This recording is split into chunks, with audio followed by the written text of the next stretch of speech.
ñu téye leen ci benn këru liggéeyukaay fii un journal ñu téye leen fii comme stagiaire pendant 4 ans juróom-ñeenti at juróom-ñeenti at yoo xamante ne li nga warloog ñoom en tant que stagiaire déjà stage mënut a durer 4 ans ça aussi il faut que ñun aussi suñuy wax ak suñu rakk yi ku ci dem bërëb boo defee stage bu ñaari weer passé bu ñu la proposé wul leneen mën ngaa lem say kaaka dem uti leneen d'autant plus que et ça je le dis dama ko fàtte woon wax ci nasaraan fi ñu toll avec les nouvelles technologies là c'est-à-dire bu ñu toppoon vague bi normalement actuellement médias yi ñooy daw ci ginnaaw journalistes yi pour ut ku leen liggéeyal parce que chacun peut être son auto-employeur aujourd'hui fi ñu toll nii peut-être que yenn journalistes yi ñoo si jëlagul conscience yenn techniciens yi yenn preneur de son yenn cadreurs yi ñoo si jëlagul conscience mais fi ñu toll si jamono des na tuuti médias yi ñooy daw di xëcc journaliste naa leen dimbali ma nga ñëw liggéeyal ma benn 1 heure de temps wala 2 heures de temps bu fekkee ni nag adopté nañ vraiment technologie bi mais donc yow nga am ay gone yu ñëw nga téye leen stage pendant 4 ans ce qui est illégal stage bi jeexul ci biir 4 ans yooyu li nga war la woon nag ñoom wax ko siife ko ñoom ne dinaa leen jox nangam c'est que bëgguma wax montant yi fii parce que c'est tellement dérisoire que je veux pas le dire xam nga parce que ça va rejaillir sur nous tous li nga war la wax ak ñoom nga leen di jox genn wàll gi loolu truand loolu xaw ma truand la xaw ma ak càcc la xaw ma nu ñu ko mën a tuddee ñu dem ba ci cappaandaw gi gone yi ñoo ne la sëñ bi léegi ñun stage bi ba kañ defal ñu contrat xam nga kooku sax bëgg na liggéey ba léegi nga yónnee leen ne leen fii daal amul lu fiy changé te yow nga ne ci kàngamu journaliste Sénégal nga bokk ñu lay cité en exemple nga koy def ñoo xamante ni say moroomi doom nañ bu doon sa doom bi nga jur doo ko teg donc loolu daf ñu naxari et cette fois-ci xanaa gone yooyu bàyyi waaye lépp lu ñu ci bëgg ci wàllum accompagnement même bu fekkee dañuy racler suñu fond de caisse dama fay ak ay honoraires d'avocat dinañ ko def pour jàppale leen parce que nag dafa jot ñu mettre de l'ordre dans le secteur là mënuñu rek ne au nom de la liberté oui que loi yi dañu war a kii nangam donc média bi mais média bi ay nit a koy doxal du ay robot ak ay ordinateur ay nit ñoo koy doxal nit yooyu dañu am ay àq ak ay yelleef nit ku liggéey da ngay fayeeku ni gars yi doon wax ni ku liggéeyul doo fayeeku waaw léegi ki liggéey nag ki liggéey dafa war a fayeeku ki liggéey dëgg yoonam nekkul ci ndax ki koy liggéeyloo ay situation dox na am doxul na bu fekkee ne seen kër am na jànq bu fay liggéeyee weer wi bu deewee lijjantiwul ndax yow mi koy liggéeyloo fayeeku nga fa ngay liggéey ou pas c'est pas son problème liggéey na weer dee na da nga ko war a fay seen ngone yi ngeen dugal ci école yi à la fin du mois l'école ne se préoccupe pas de savoir est-ce que lui non lui son papa est un journaliste non lui sa maman est une journaliste non dégg naa temps yi ils ont des problèmes c'est pas le problème de l'école tu payes donc bu ñu nangu ñu teg ñu dans yenn situation yi parce que nous sommes aussi des êtres sociaux dañu nekk ci société bi dañuy consommer comme ñëpp dañuy fay comme ñëpp bu leen kenn nax di leen teg ci ay cadre wéy non kaa leen ñu xeex ko parce que xeex bi ok mën nga xeexal sa entreprise mais day fekk nga am fa wàll wala nga am fa pàcc gisuñu fi benn entreprise boo xamante ne ubbi na capitalam jëmale ko ci ay liggéeykatam amul bu ngeen ko gisee wala ngeen xam ko ngeen wax ma amul muy public di privé moom kay sa moomeel lay doon yow ngay def li leen neex di fay ñii di bañ a fay ñii nga def leen ay stagiaires ñii nga def leen sax weer dërëm parce que aussi ça il faut le dire il y a des journalistes en tout cas il y a des travailleurs des médias qui à la fin du mois ne voient même pas l'ombre d'un bulletin de salaire et qui l'acceptent tranquillement parce que peut-être ils sont dans un autre système ñu ngi ci beneen cadre d'accord ba ci bu ñu jógee Excaf RTS ba ci Dia Témoin ba ci situation bi ñuy dund nii au niveau de du groupe des médias bon nga xam ne situation bi dafa xaw a lëndëm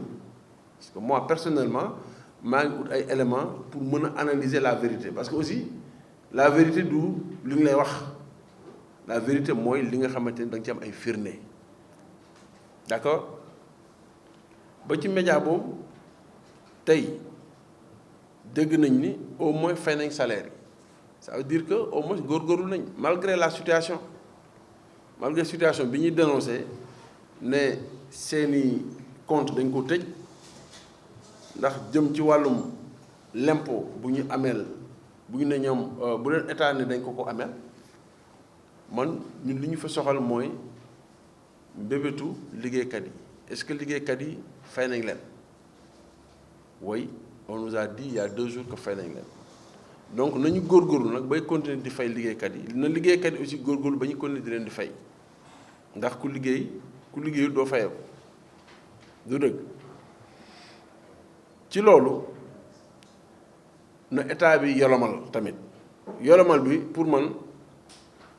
mënta weesu ñu analyser froidement situation comptable entreprise yi analyser froidement seen situation ci jëm ci li ñu war a respecter jëm ci wàllum nu mu tuuti obligation légale ak obligation sociale bu ñu si paree s'il faut bu fekkee dañu war a def ay réformes ñu réformer te jàpp naa ne réforme bi si njëkk mooy dañu war a léegi obliger entreprise de presse yi ñu ubbi seen capital yi ñu ubbil ko liggéeykat yi ndax dañuy ponctionner liggéeykat yi rek dañ lay dagg impôt dagg la IPRES dagg la caisse de sécurité duñ ci verser dara zéro. Allez, est-ce que moi je pense que war ngeen je serais très ravi kenn ci yéen ñi rek xëy suba dem IPRES présenté wu ñoo ne dama bëgg ñoo xool ndax ñu ngi may cotiser wallahi si vous le faites vous allez être très surpris donc ginnaaw mënuñoo tëj médias yi ndax bu leen tëjee ñu ne affaire démocratie la te ñun ñi sax bëgguñu ku leen tëj mënuñu nekk ay journalistes di nangu naan dañuy tëj ay médias d'accord ginnaaw médias yi si boppam ñi ko yor ñu ci ëpp dañuy def léeg-léeg ay lëñbët ak ay yu demee noonu dañuy dagg ñun te lu si ëpp ci ñun lañ koy jëlee ñun liggéeykat yi dañ koy jëlee si liggéeykat yi war ko dellu état ne ko naaj téye te état sax ànd ceeg ñoom ndax bii paa moom fii ba 31 décembre benn média amul obligation reverser impôt yi ñuy dagg ñun di ko dagg suñu ay salaire état moo leen ko may état moo leen ñi leen di liggéeyal mën ngeen leen a dagg maanaam mën ngeen leen a gën a xoj mais xaalis boobu nga xamante ne man ngeen ko war a jox man état mën ngeen koo téye pour jëfandikoo ko seen biiru kër donc ñun ñooy perte au fond bu média bi xëyee tëj tamit ñun ñooy perte bu fekkee ne média la boo xamante ne média wu bandi la woon boo xamante ne daawul fay impôt daawul fay caisse de sécurité daawul fay IPRES daawul fay IPM daawul fay dara nga liggéey fa pendant 10 ans ou plus nga xëy média ba tëj kuy perte ñun ñooy perte donc il faut que état parce que ñun état la ñu mën a waxal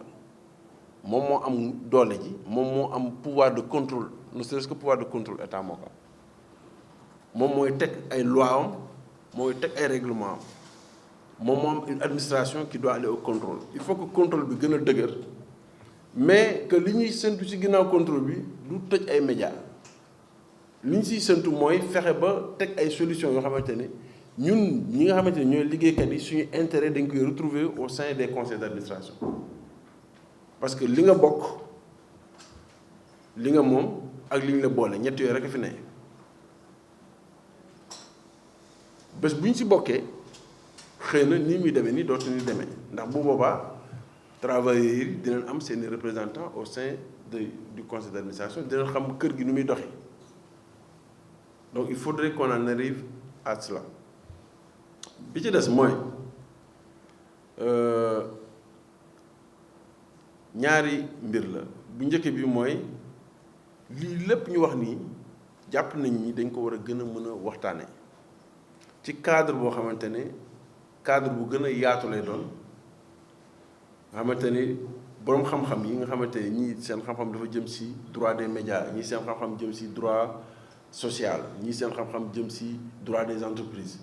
ñii seen xam-xam jëm ci mbir mi nan lay doxee ci yeneen i réew ñu dajale ñépp à partir incha allah du 15 novembre ñii seen xam-xam jëm ci médias yu bees yi ak xarale yu bees yi ak nan lañ ci mën a amee xaalis muy pour organe bi di pour travailleur bi parce que contrairement à ce que les gens pensent am na toll fu ñuy toll foo xamante ne yow mi ñëw fii tey def reportage bi dans les normes bu fekkee ne dañu appliquer lu ñu woowee ay droits voisins yu demee noonu da nga war a fayeeku de la part des GAFA mais ñun on est à des années-lumière de cela war nañ donc mën a teg benn kuréel benn cadre boo xamante ne dañuy waxtaan dañuy càmbar médias yi biir Sénégal nan lay doxee loolu nañu wooyee assise des médias am nañu yéene def ko à partir du 15 novembre prochain maanaam weer wi di ñëw bu xaajee ci nañ ko bëgg a tàmbali liñ ci jublu nag mooy am génne fa ay xalaat ak ay doxalin yoo xamante ni dañ koy teg ci table état ne ko ñun dañoo sàkku état nga doxal lii waaye bu boobaa li ñuy sàkku également ci ñëpp mooy bu boobaa bu laajee mobilisation na ñëpp mobiliser wu parce que ne serait-ce que actuellement xeex bi ñuy xeex jëmale ko ci lu ñu woowee loi d'accès à l'information dañ see wéet trop kenn mobiliser wul même y compris nous même les journalistes personne ne s'en préoccupe or loolu bokk na ci li nga xamante ni moo war a mën a améliorer suñu liggéey suñu mission bi ñu am vis-à-vis de notre public loolu moo ko war a gën a dëgëral sinon journalisme bi ñuy def nii rek mooy diw nee na diw tontu na ko loolu du journalisme journalisme dëgg mooy dem uti ay xibaar càmbar ko lijjanti ko ba mu ne weng nga ñëw jox ko saw askan loolu mooy journalisme mais diw nee na diw tontu na ko bu yàggee sax dootuñu ñu faale te léegi gars yi am nañ ay kii sax ay nu mu tuddati am nañ ay chaîne YouTube ak yu demee noonu donc diw nee na meeg diw tontu na ko ñoom ñoo koy defal seen bopp on en est réduit à aller nous-mêmes regarder là-bas ah diw de ci chaîne YouTube am nee na diw yi tontu na ko donc loolu du journalisme loolu taxul woon kenn si ñun dem école jàngi ami d'accord loolu mooy première mesure bi. deuxième bi nga xamante ni bëggoon nañ ko def c'est un appel ñu ngi jëm ci période électorale comme souvent ñun journalistes yi nous sommes les plus grands perdants des périodes électorales rappelez-vous fàttaliku leen 2019